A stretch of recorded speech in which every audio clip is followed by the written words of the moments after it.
નમસ્કાર વિદ્યાર્થીઓ। તો આગળ આપણે અલંકારનો અભ્યાસ કરતા હતા।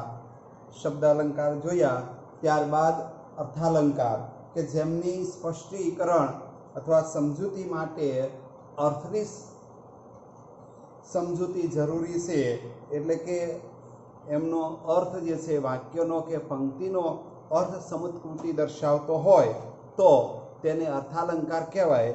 એમાંના ત્રણ પ્રકાર ઉપમા અલંકાર, અનન્વય અલંકાર અને રૂપક અલંકાર વિશે આપણે અભ્યાસ કર્યો। હવે આપણે જે છે એ વ્યતિરેક અલંકાર વિશે અભ્યાસ કરવાના છીએ। વ્યતિરેક અલંકાર એટલે શું? તો કે વ્યતિરેક અલંકાર એક એવો અલંકાર કે જેમાં ઉપમેય અને ઉપમાન આપેલ હોય। એ ઉપમેય અને ઉપમાનમાં ઉપમેય જે છે એ ઉપમાન કરતા ચડિયાતું, એટલે કે બે પાત્રો છે, બે પાત્રો પૈકી એક પાત્ર જે છે એ સઢિયાતું છે અને એક પાત્ર એમનાથી નિમ્ન છે, હલકું છે અથવા ઓછું મહત્વ ધરાવતું છે। એવું જ્યારે બને ત્યારે એને વ્યતિરેક અલંકાર કહેશે। તો અહીંયા જોઈએ આપણે તો કે ઉપમેયને ઉપમાન કરતા શ્રેષ્ઠ બતાવવામાં, આ ખાસ શબ્દ યાદ રાખજો કે ઉપમેયને ઉપમાન કરતા શ્રેષ્ઠ બતાવવામાં આવે ત્યારે વ્યતિરેક અલંકાર બને છે, બરોબર। તો અહીંયા એમના ઉદાહરણ પણ આપણે જોઈએ તો કે હરેશ કરતા નરેશ હોશિયાર છે। અહીંયા હરેશ અને નરેશ બે વ્યક્તિ છે। આ બે વ્યક્તિ પૈકી હોશિયાર કોણ વધારે? તો કે નરેશ। અને હરેશ કરતા નરેશ હોશિયાર છે। કેટલો હોશિયાર છે એનું કોઈ માપ પ્રમાણ નથી, પણ હોશિયાર છે। બીજું ઉદાહરણ જોઈએ તો કે સુદામાના વૈભવ આગળ કૃષ્ણ અથવા કુબેર તે કોણ માત્ર? સુદામા। સુદામા એટલે કોણ? તો કે કૃષ્ણના મિત્ર। અને કુબેર એટલે કોણ? તો કે ધનનો દેવ। ધનના દેવ કરતા સુદામા જે છે એ વધારે વૈભવી છે, વધારે સમૃદ્ધ છે। એટલે સમૃદ્ધિ માત્ર ને માત્ર ધનથી, પૈસાથી જ નક્કી થતી નથી। અહીંયા તમે જોશો કે વૈભવની વાત કરી છે કે વૈભવમાં તમે જુઓ તો સુદામા જે છે એ કુબેર કરતા આગળ છે, ધનના દેવ કરતા। તો તમને એમ થશે કેમ એમ?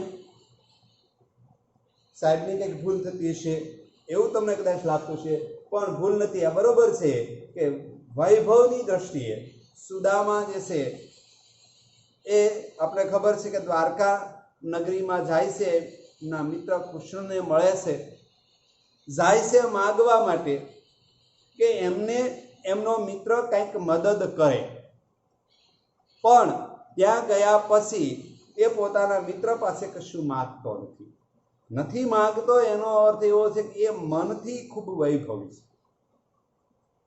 મન વિચારોથી ધનવાન છે, સમૃદ્ધ છે।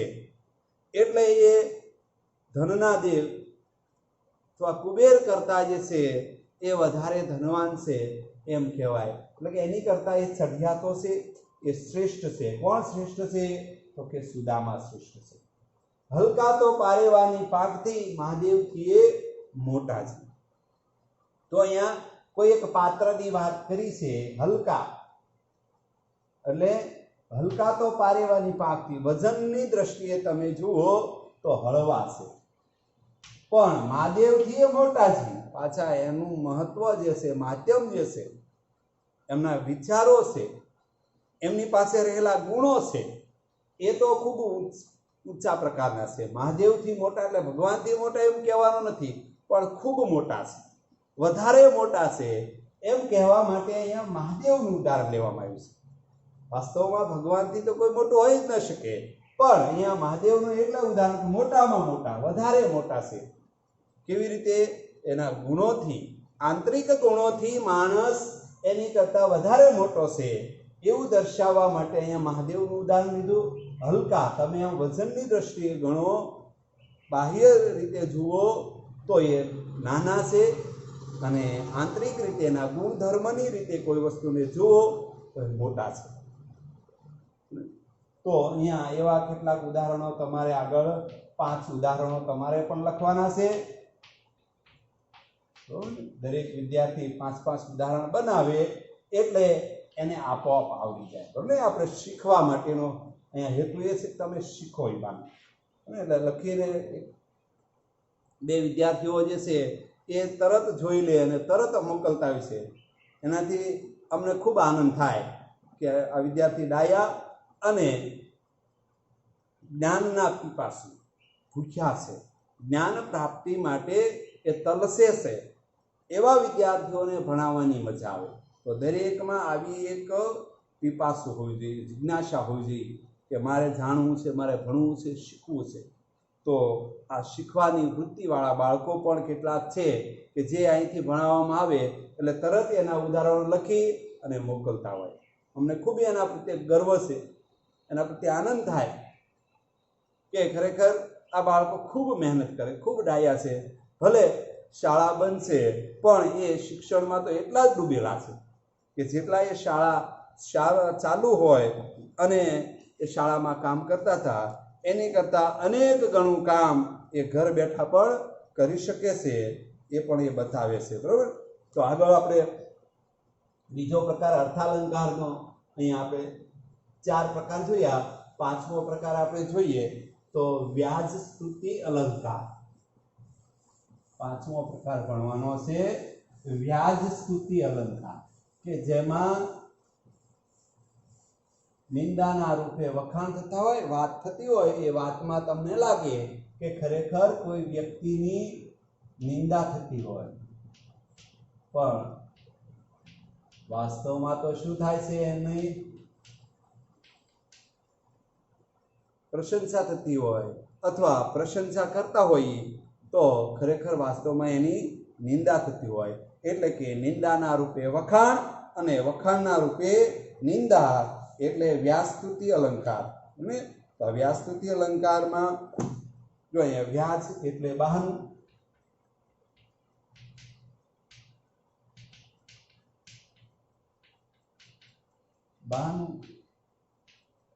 અને સ્તુતિ એટલે વ્યાજ એટલે બહાનું અને સ્તુતિ એટલે પ્રશંસા. તો અહીંયા બહાના હેઠળ પ્રશંસા. બહાનું એટલે શું? તો કે દેખાવમાં નિંદા છે, વાસ્તવમાં પ્રશંસા છે, અથવા દેખાવમાં એમની પ્રશંસા કરવામાં આવે અને વાસ્તવમાં એની નિંદા થઈ રહી છે. એટલે કે જ્યારે દેખીતી રીતે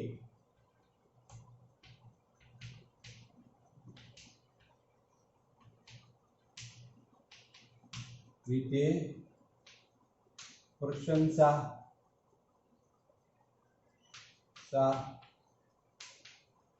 થતી હોય પરંતુ વાસ્તવમાં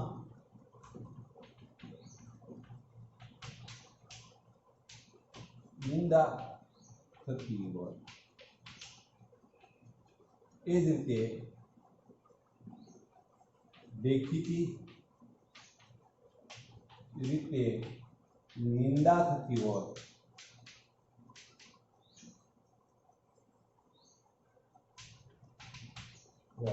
પરંતુ વાસ્તવમાં પ્રશંસા. હવે એના ઉદાહરણો પણ આપણે જોઈએ.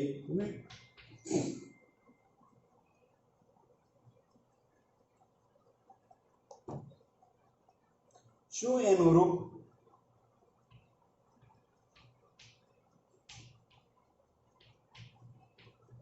શું રૂપ? કંદર્પ સરીખો, કંદર્પ કઈ વિશાખની.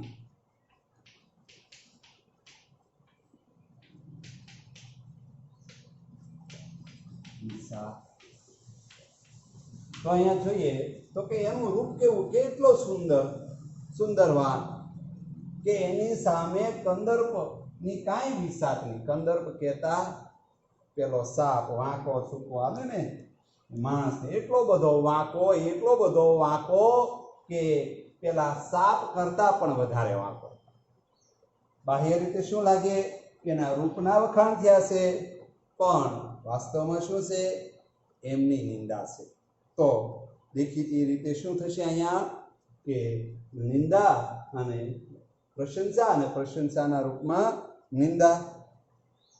સમીરને છેલ્લી પાટલી પર બેસવાનો શોખ છે.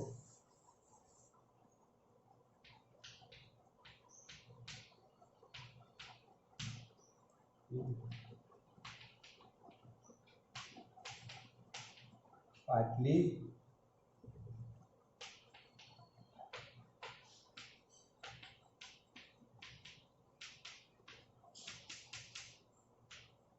શોખ છે.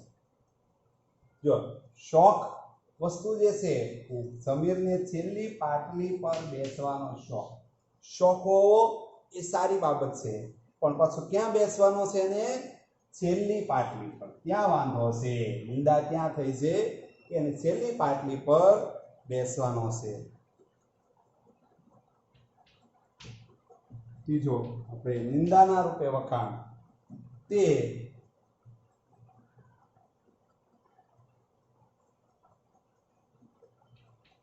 કે છેલ્લા નંબરના વિદ્યાર્થીનો વેરી છે. જો અહીંયા વાસ્તવમાં તમને એમ લાગશે કે છેલ્લા નંબરના વિદ્યાર્થીનો શું છે? વેરી છે. આપણે એમ લાગે કે છેલ્લા નંબરની વાત કરી તો એ નિંદા થઈ, પણ અહીંયા નિંદાના રૂપે વખાણ છે, પાછો વેરી છે. વેરી છે એટલે કે એ પહેલા નંબરનો છે. આનો એકનો છેલ્લો નંબર આવે છે તો તે આપણે જેની વાત કરી છીએ કે તે વ્યક્તિ કેવો છે? પહેલા નંબરનો વિદ્યાર્થી છે. અહીંયા અર્થ કરવાનો છે એટલે અહીંયા અર્થાલંકાર. તો અહીંયા બધા જ તમે વાક્યો જોશો તો એનો અર્થ આખો કરવો પડે, કઈ શબ્દો સાથે નિસ્બત નહીં રહે. અહીંયા આખા વાક્ય કે આખી પંક્તિ પર એનો નિસ્બત છે, એટલે કે સંબંધ છે. તો આ સંબંધને આધારે આ અર્થાલંકારના પ્રકાર છે અને એની અંદર ઉપમેય અને ઉપમાનની સરખામણી થાય છે, ત્યારે એ બંને જે છે એકબીજાના અરસપરસ નિંદા અને પ્રશંસાના ભાગરૂપે છે. એક પાત્ર નિંદનીય છે તો એક પાત્ર પાછું પ્રશંસનીય છે. એટલે નિંદાના રૂપે વખાણ અને વખાણના રૂપે નિંદા. વ્યાજ સ્તુતિ. વ્યાજ એટલે શું થાય? બહાનું, અને સ્તુતિ એટલે પ્રશંસા.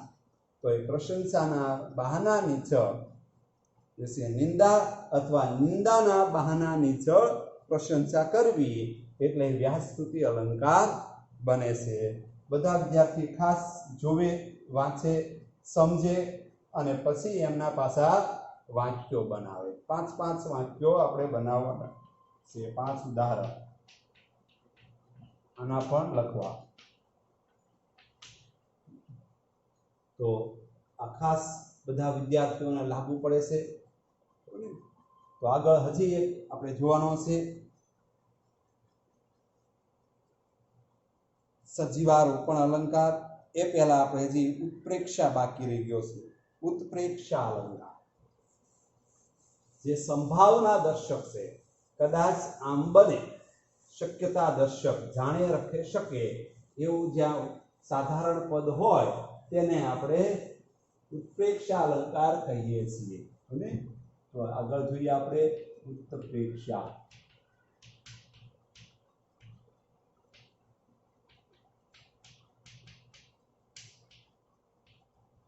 તો અહીંયા ઉત્પ્રેક્ષા અલંકારની આપણે વ્યાખ્યા પણ લખશું કે જ્યારે ઉપમેય અને ઉપમાન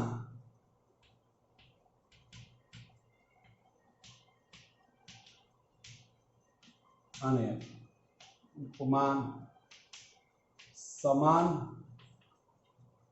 છે તેવી સંભાવના દર્શાવવામાં આવે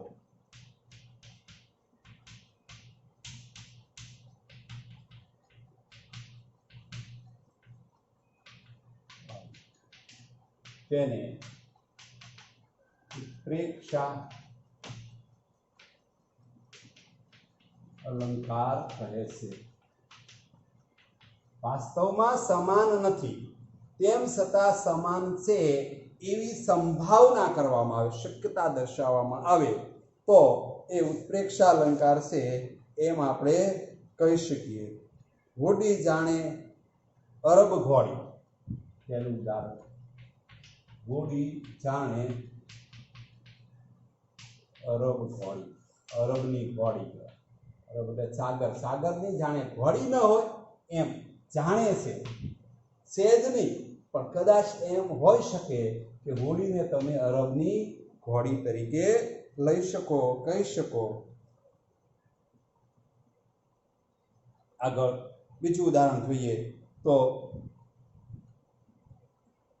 દમયંતીનું મુખ જાણે ચંદ્ર,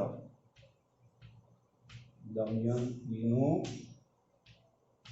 મુખ જાણે ચંદ્ર, બરોબર, જાણે દયા કે કદાચ એનું મુખ જે છે એ ચંદ્ર હોય શકે. બરોબર. આગળ હજી એક ઉદાહરણ લખીએ. ગિલાને જાણે કેમેરાવાળાની ખબર હોય તેમ તેની સામે જોઈ રહ્યો. જાણે ખબર છે નહીં, કદાચ એને ખબર છે એવું માનીને એ એની સામે જોઈ રહ્યો છે. કેમેરાવાળા એનું શૂટિંગ ઉતારે છે એવો એને કદાચ ખ્યાલ છે, અને કદાચ ન પણ હોય તો એ રીતે કદાચ એ જે છે એની સામે જોઈ રહ્યો હોય એવું દર્શાવવામાં આવ્યું છે. ખાસ અહીંયા જે છે એ જાણે, રખે અને શકે, શક્યતા દર્શક છે. આ ત્રણ પદ જે છે, શકે, શું, લાગે, વિશે જેવા સંભાવનાવાચક પદો, જેવા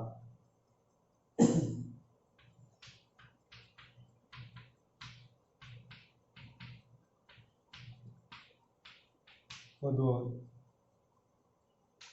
વડે દર્શાવાય છે. બરાબર.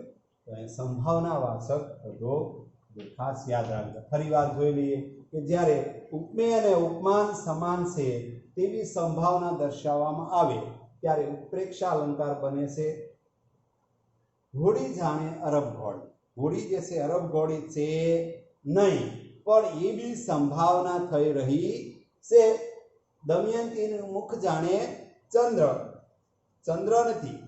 દમયંતી અને ચંદ્ર બે વસ્તુ અલગ છે, પણ એવું માની લો કે એવું જેવું રૂપ દમયંતીનું છે એવું રૂપ ચંદ્રનું છે, એવું આપણે માનવાનું છે, સંભાવના કરવાની છે. બરોબર.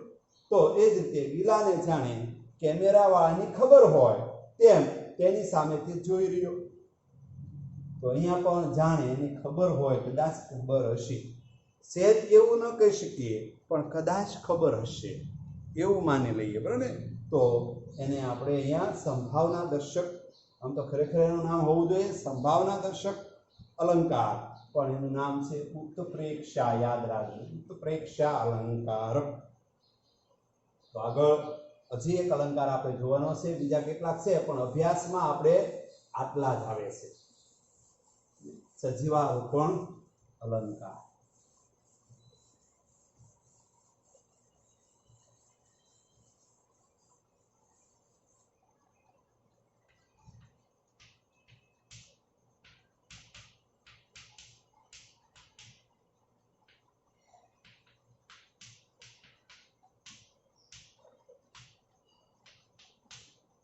જ્યારે ઉપમેય અને ઉપમાન વચ્ચે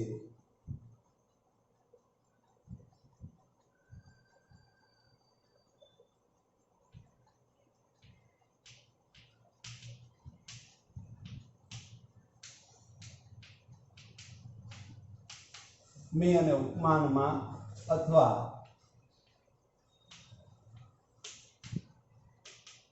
આપેલ પદોમાં સજીવ હોવાનો આરોપ કરવામાં આવે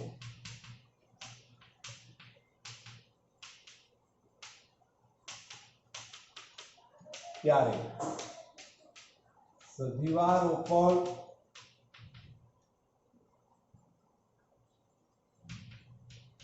અલંકાર બને છે. તો સજીવારોપણ એટલે સજીવ છે એવો આરોપ કરવામાં આવે છે, વાસ્તવમાં સજીવ નથી. નિર્જીવ પદાર્થ છે એ નિર્જીવ પદાર્થમાં સજીવ છે એવું દર્શાવવામાં આવે. દાખલા તરીકે એનું ઉદાહરણ જોઈએ. પેલું, પથ્થર થરથર ધ્રુજે. પથ્થર થરથર ધ્રુજે. તો પથ્થર કાંઈ ધ્રુજે નહીં, એ તો નિર્જીવ છે, છતાં એ ધ્રુજે છે, હલ્લે છે, હલન ચલનની ક્રિયા કરે છે એવું દર્શાવવામાં આવ્યું છે. એટલે કે નિર્જીવમાં સજીવ હોવાનો આરોહણ કરવામાં આવ્યું છે. બીજું ઉદાહરણ લખીએ કે બારી વાટે જોયું. બારી વાટે જોયું તો વૃક્ષો ચાલતા હતા.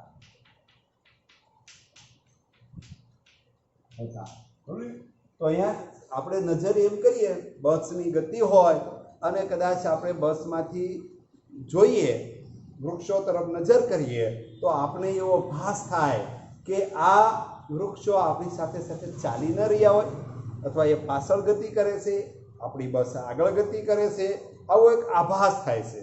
એ આભાસ જે છે એક સજીવારોપણ છે. હજી એક ઉદાહરણ આપણે લખીએ કે બગીચામાં ફૂલડા. બગીચામાં ફૂલડા હસતા હતા.